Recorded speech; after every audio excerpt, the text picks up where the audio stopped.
facilities they have. They're currently in Norland, but normally based in a different place, but I'll let Rhian say that to you.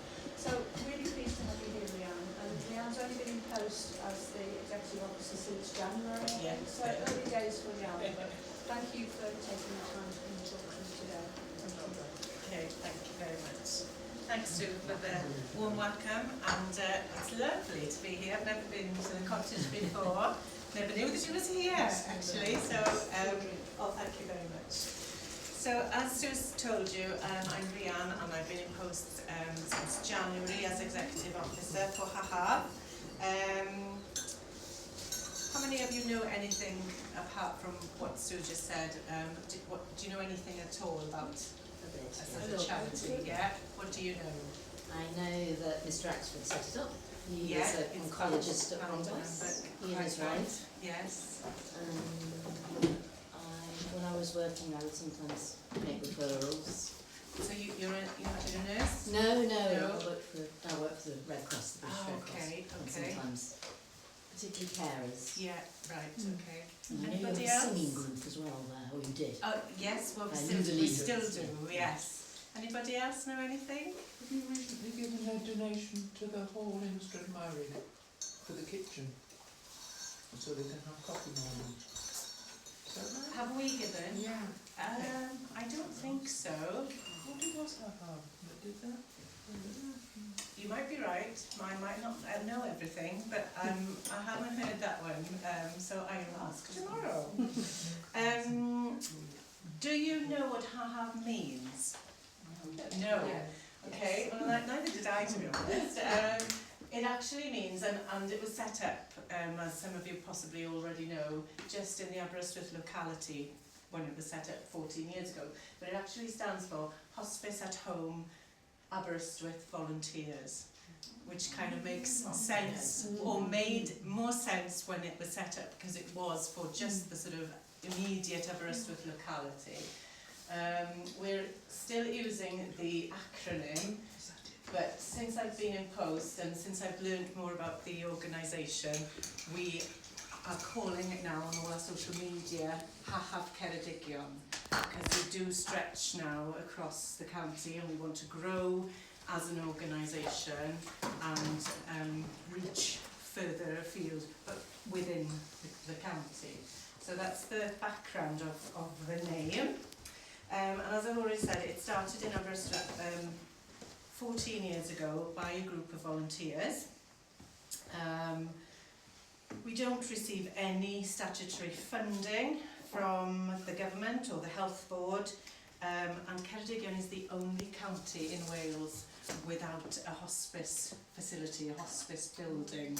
So that was something else that I didn't know, and it is one of the lines that we use now when we go out, and I think it's something that people need to know about. While I'm going through my presentation, please feel free to ask any questions, because if you're anything like me, by the time I've finished, you won't remember what you wanted to ask. So, okay, so volunteers still remain at the heart of our charity, gifting thousands of hours each year to support our small, and I mean small, team of staff to deliver services such as our home support service, the bereavement services, and also our living well activities. And I'll say a little bit about each one of those services as we go through the presentation. As well as generating income with transformational impact. Together we support many people with life-limiting illnesses to make the most of the precious time that they have left. I'll move on. So our services are the founding and core service is the home support service. This is managed by a coordinator and delivered by a dedicated team of trained volunteers, reaching people across Ceredigion, prioritising those facing the final 12 months of their life. And if you do follow us on social media, or maybe you will after tonight, we have a Facebook page, we have an Instagram page, and we also have Twitter, and then there are some really useful videos on YouTube as well. So please have a search for us and follow us. And you might have seen that we are advertising at the moment, so if you know anybody who has the correct background and would fit the role of a volunteer coordinator, we're looking for a volunteer coordinator to coordinate the home support service, because as I said, that's our core service. So our volunteers for this service are interviewed, referenced and DBS checked, and they undertake an induction programme to ensure suitability. Once the recruitment process is complete, volunteers will be carefully matched with a client, considering factors such as geographical location, language preferences, hobbies, interests, and the individual needs of each client. Many people who take advantage of our home support service live in rural areas. Well, the whole of Ceredigion is pretty rural, isn't it? Sometimes without neighbours or close family on hand, or good transport links. And very often they become increasingly disabled and face overwhelming loneliness.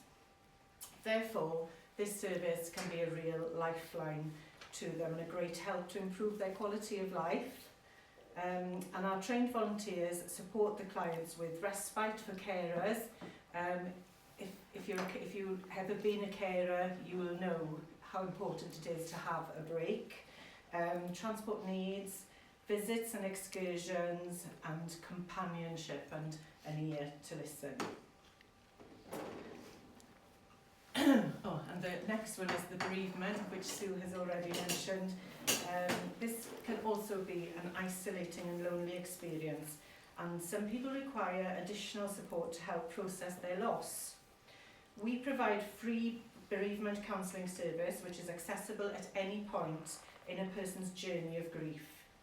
And so support can be in person, online, or over the telephone, and is provided both in Welsh and in English.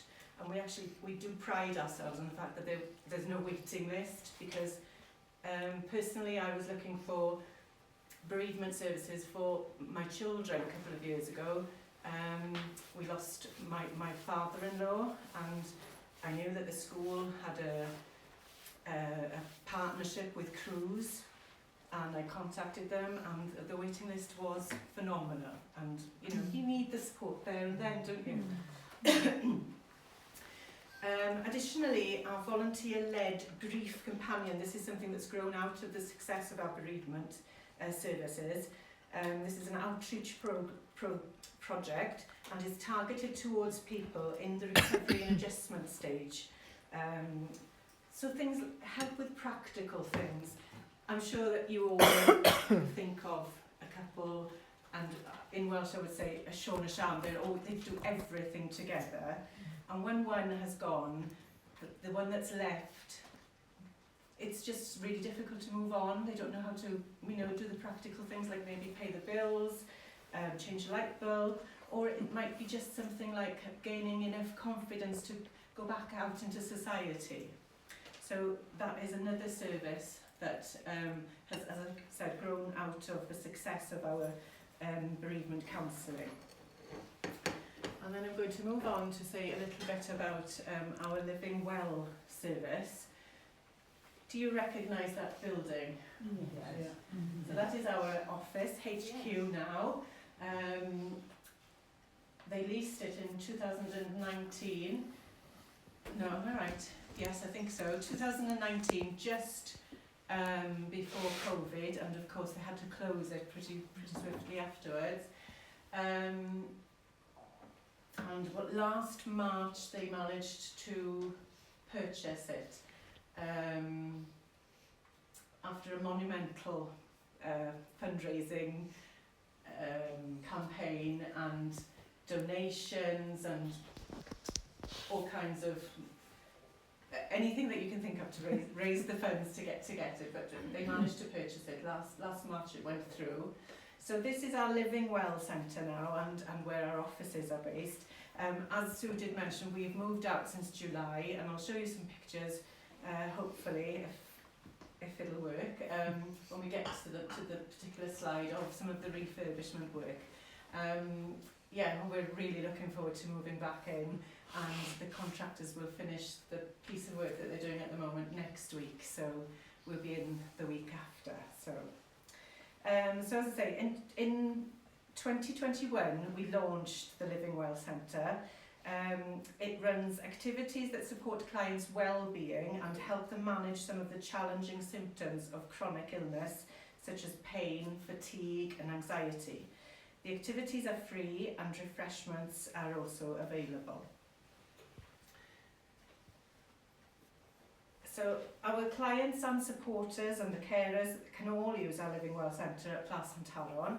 We offer an informal, quiet location, and there's an opportunity to relax, to meet others, and to spend some quality time in a safe environment and somewhere that's different from home. And I think that's really important as well, to get out, isn't it? Get out a little bit, but to feel that you're safe somewhere.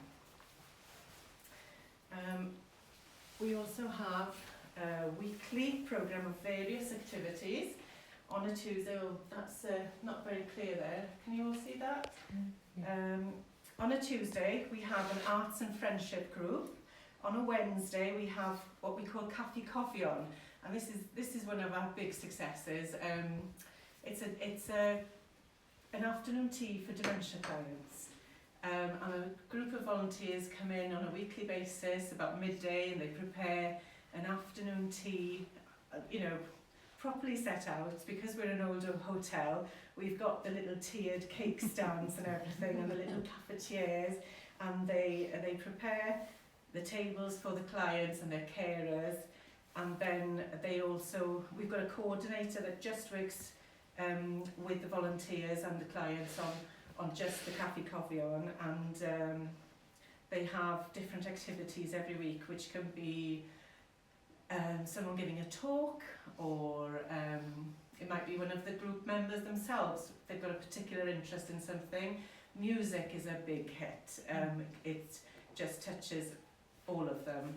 We did a project with them earlier this year, and it was just fantastic to see the end result. After several weeks, they were sort of compiled like a listening list, and they had MP3 players, and then when we put the headphones on them, just to see the reaction was it's phenomenal, because it was all stuff that they knew and they recognised, and the vocabulary was flowing. So that's, as I say, one of our big hits. And then on a Thursday we have a textile group, and every other Friday, who mentioned the singing? We have the singing group still. And there are also monthly groups, such as colon cancer group. We've also started a breast cancer group, and I couldn't believe this either. And I did put some posts out just because I thought this can't be. But there was no breast cancer group in Ceredigion, and I'm sure that we all know somebody or who's been affected or touched by breast cancer. It's just everywhere. And we're going to be starting a prostate cancer group quite soon as well. And all of these monthly groups are supported by specialist health professionals and wellness practitioners. So that's inside the Living Well Centre, Llanafan. Anybody been? Did you ever go to Llanafan when it was a hotel? So it's got a really nice feel to it, and I'm sure that most of the rooms are as they were, because they bought it lock, stock and barrel. But it's a facility, and it's available for people to hire, and it's suitable for training and meetings and workshops. It's got good access, and also the parking. That is something that's very scarce in Aberystwyth, isn't it? And we've recently launched another fundraising campaign. Fundraising is constant, it's just on the go all the time. And together with other streams of funding, we hope to be able to raise the necessary funds to be able to complete the next phase of renovations. We were supposed to do what we call phase 1 completely this summer, but when I started in January, the plan was we were moving out in April. My feet haven't touched the ground, I might as well be honest. It's just like, it's been quite a journey.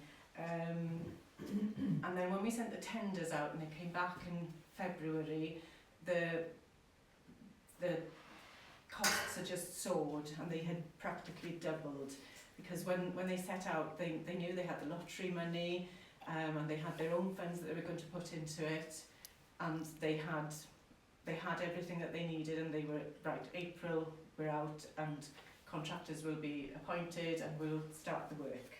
And of course it just doubled, as I said, and everything was on stop then. Right, what are we going to do now? So we appointed contractors, and the contractors have been brilliant to work with. LEB, you've probably seen all of their netting and banners outside. Yeah. But they cut the project in half as it was, and the problem that we had was that we had a grant that was quite substantial but needed to be spent by the end of this year. So it was, time factored.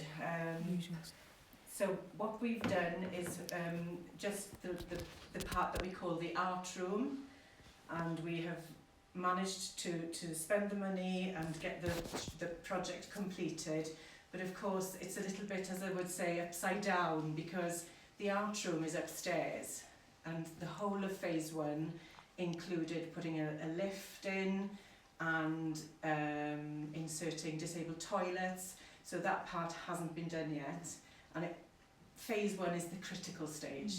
Phase 2 and phase 3 are things that we will be able to do in years to come, when we're able to and when funding allows. But phase 1 is the critical one to make the building fit for purpose, really.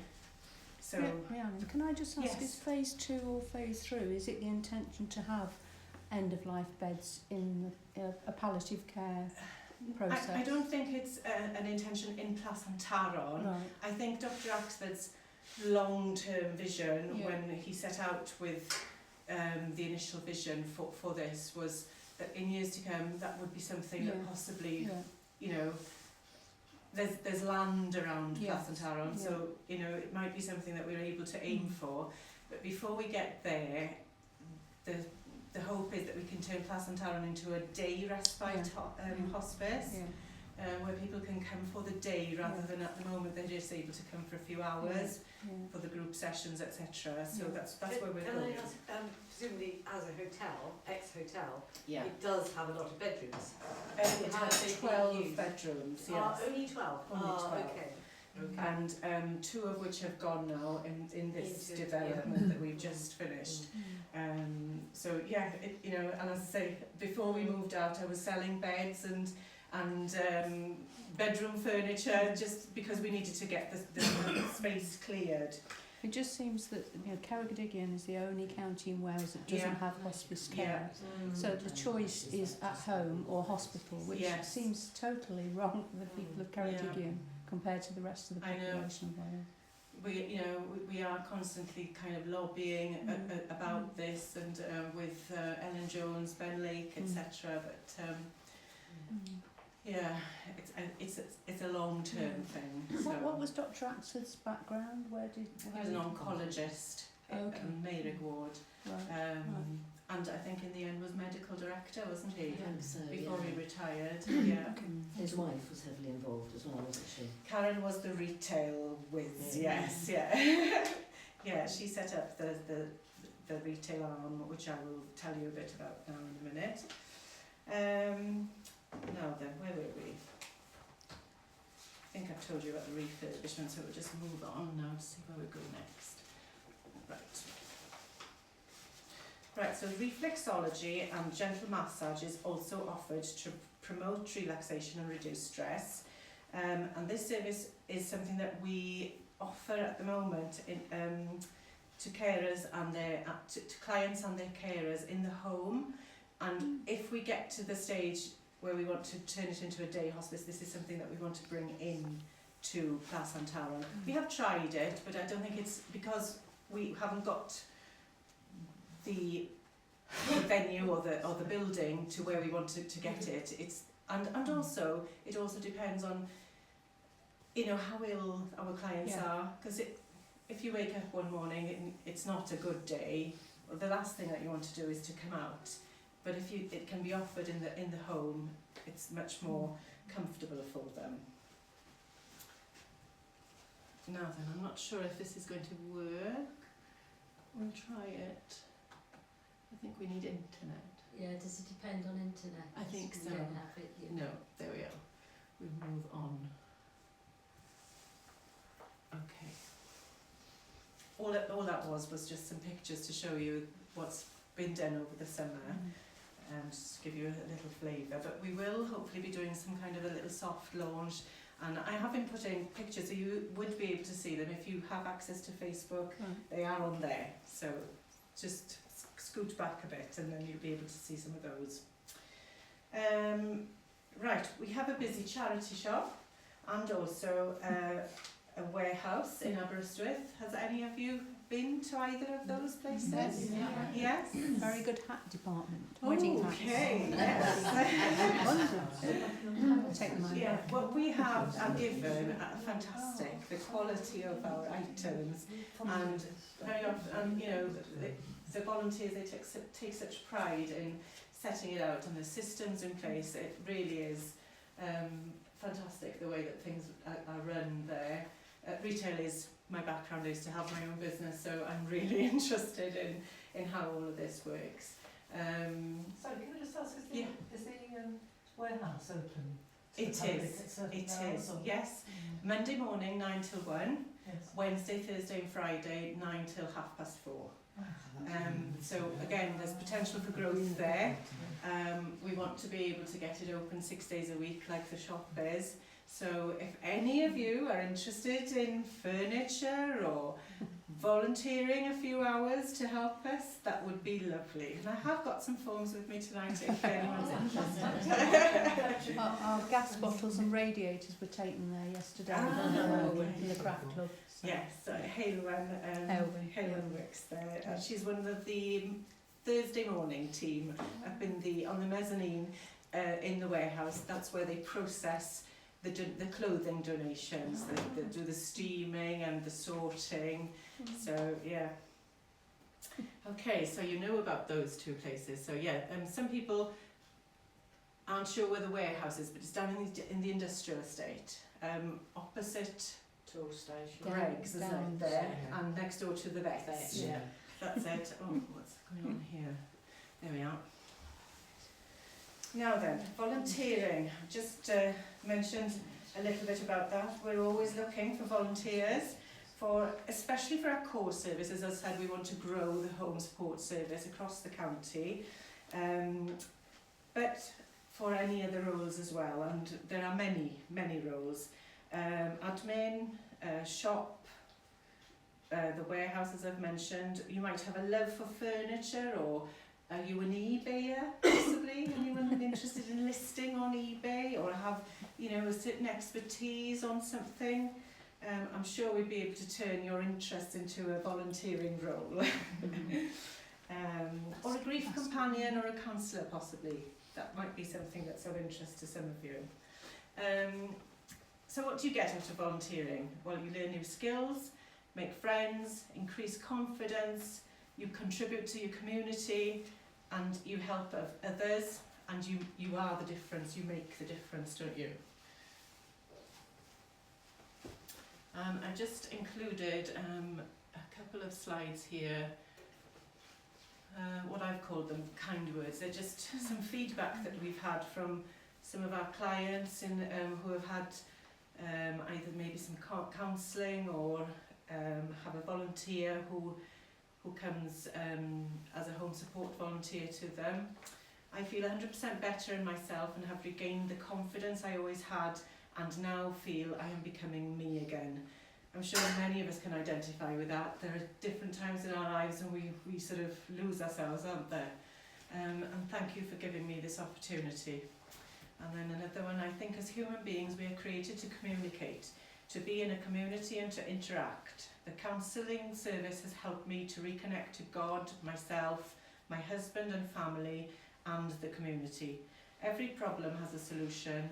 Some opt for medication, but I strongly believe in the process of communication and reconnecting to yourself.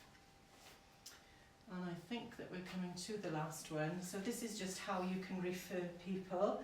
You can refer yourself, you can refer a family member, a doctor can refer you. So there's lots of ways to refer, and these are our contact details, our telephone number, email, website. If you do visit the website, it is being revamped at the moment, so bear with us. It's a little bit tired, but it's only in the last 3 years that there's been a team of staff in place. And when I say team of staff, we're a very lean team of staff. They're about equal to 4.5 full-time employees. So 2 of us are full-time and the rest are part-time. So yes, we do all kinds of things that's not in the job description. And then those are our social media platforms: Facebook, Instagram, Twitter, X, then YouTube, and our eBay online shop. Thank you very much. Anybody have any questions? Oh, I've been watching, like, from seeing that the growth of Hahav and how successful it's been in such a short time, really. Yeah, it's still a very young charity. Yes. And the profile has gone up, and you know, everybody's heard of you, and I've got colleagues who come to speak at your coffee morning, and I just wondered how you must. I mean, because it's such a need, isn't there? There is a need, yeah, absolutely. So are you overwhelmed with people who want your services? And I was just wondering how that, because you, as you say, you only have staff and the rest are volunteers, and they need training. It's a bit of chicken and egg, I suppose, whereas, you know, I think I'm concentrating at the moment now. I want to build up that team of home support volunteers, and then I think we need to reconnect then with the palliative care team and you know, the Bronglice as a whole, just to sort of shout louder, we're here, what do we do? And also the bereavement service, as you've already mentioned, you know, it is a service, and I think at the moment it seems to be coming over just as an add-on and something that isn't really counted as a service, and it's really important. And we have referrals from Bronglice, so we need to have some serious conversations about being, you know, contributing towards some serious funding, really. So there's, you know, a few things to sort of do and join the dots again, but before having those conversations, we need to make sure that we have a strong team of volunteers. So if referrals start coming through thick and fast, we've got people who are able to, you know, to help then. What I hadn't realised until I talked to the councillor about it was that she and I think the other councillors have quite a lot of people who have not suffered a recent bereavement, but they go back years, and the effect on their mental health was kind of unseen. And so that surprised me. Obviously she didn't give me any examples, but I was quite surprised at how many children come forward. As adults. Years later as adults, and need and value the counselling and get something from it. And I know. I think that was sad, really, that people don't know you can go to counselling. Well, I think that comes back to what I've just said about, you know, that your GP or need to know that they. You know, that they can refer, and I think that they do more now, but maybe at that time, and that's what you know, in my presentation I sort of say, don't I, it can be, you can have that counselling at any time during your journey of grief. Are you going to have some open day when you're doing your soft launch? Oh, yes. You talk about your soft launch. Maybe you could explain what you're going to do. Well, it's difficult because it's upstairs, because you know, it needs to be.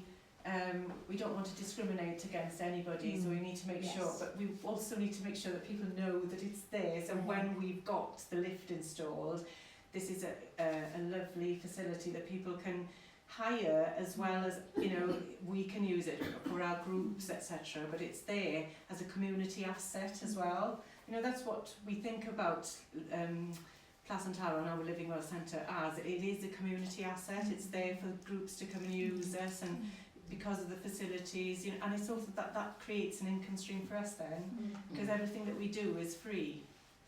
So, and we're constantly looking for, you know, funding. I think I've put in 23, 24 grants since the end of May this year, applications, and you know, some of those will be hopefully successful. Some we've had, they're small ones, because you have to, the fundraising landscape at the moment is really challenging, and it changes all the time. Have you been looking for funding as well? Yeah. This is our expert here. Very successful because we have a very we have an very expert here. You have an expert, right? You need to tap into the expert. Yeah, well, you know, my predecessor, she still helps with some of those applications because that was her forte. But we have, you know, we have to have a different tack all the time. Whereas 2 years ago, you were able to go for quite substantial grants, but now they're much more few and far between, and you have to sort of go for a lot more and ask for smaller figures, you know, 5,000, 10,000 maybe. There's an occasional 20, but we asked for 20 the other day. We had an offer letter, and they've given us half of what we've asked for. We're very grateful, but you know, that 20 would have made a big difference. But 10 is going to make a difference, but you have to work harder all the time, don't you? Anybody else? Can I just ask you about the referrals? Because Yes. I have a friend who's quite elderly. She's 90 next birthday. She's had bone cancer since before COVID. Right. And I've tried to get her to refer herself. I'm looking here and it says you can refer, we accept referrals from healthcare providers and other charities, as well as self-referrals. Yeah. She will not refer herself, and I know she'd really, really love She it. could do with it, She would yeah. benefit so much. I mean, you could refer her, but you would have to have her consent, you see. They've always said, you know, Yeah. I think if she would give me her consent, Yeah. but she's nice, you know. Yeah. It's difficult for her. The family are all in South Wales. Yeah. I've been told that if the family refer her, then that's okay. But they're in South Wales, so this is her work. Yeah. I'm here and I'm madly trying to refer her. And it's so far. And you couldn't sort of access one of those family members, have a chat with them and see. Whenever I ask about anything, it's, you know, they were very busy, you know. Trina, what Turn on. do you think should benefit from the art classes or the? I think just being with other people. Other people, you know, yeah. Would she be like- able to get to us to come to some of the I could bring her up. activities? I could bring Right. her up. Okay. Yeah. Do- She lives in Llanafan and it's awkward. If someone was coming. But maybe an open day where you can say, oh, they've got an open Yes, day and we're all yeah. going. Yeah, and yeah. A couple of us are coming from the WI. Yeah. It's Yeah. a day out. If you've got her Yeah. on an open day out, you're not referring it, you just Yeah. get a chance. Yeah. That's why I was asking Yes. you Yes, about that's the a good launch idea. and the Yeah. kind of open days, because that's Yeah. sometimes how you just say you're just going on that one off, Yeah. and then people go there and they go, oh, this is I like this, you know, I think that there's some Then she's mileage kind in an of like open it. day. Yeah. And even if, you know, Yeah. we were not going to be able to use our fantastic art room for a while, we could still promote everything It's else just that we do, getting isn't people out there, it? and you Yes. can always provide some cakes, I think, can't Oh, you? That's what we do. Yeah. But I'm just thinking, you know, that's just a one-off Yeah. event, and then people might. Yeah. Yeah, I mean, the camera news are very good to us, you know, if there's anything on, Yeah, they will draw promote it. attention Yes. and, Yeah. yeah, So and it's literally just an afternoon out then, isn't yes, it? absolutely.